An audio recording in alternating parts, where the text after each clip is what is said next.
Ngày hội non sông, hòa chung không khí đại lễ 2 tháng 9 cùng Điện Máy Xanh. Chính thức bùng nổ sale xuyên đại lễ từ ngày 29 tháng 8 đến ngày 2 tháng 9.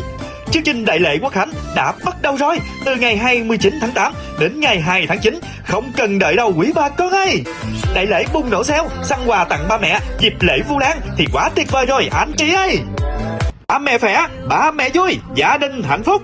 Cùng Điện Máy Xanh Dòng Riêng gửi triệu lời cảm ơn, tỷ lời tri ân đến ba mẹ nhân dịp lễ Vu Lan này nha. Đại lễ Vu Lan, đại lễ Quốc Khánh 2 tháng 9 bùng nổ siêu sale từ ngày 29 tháng 8 đến ngày 2 tháng 9, duy nhất tại Điện Máy Xanh Dòng Riêng đã bắt đầu rồi quý bà con ơi. Và đặc biệt chương trình rút thăm trúng máy giặt Toshiba thương hiệu Nhật Bản lên đến 9 triệu đồng, tất cả hoàn toàn miễn phí cho đại lễ Quốc Khánh 2 tháng 9. Tôi yêu Nam của tôi.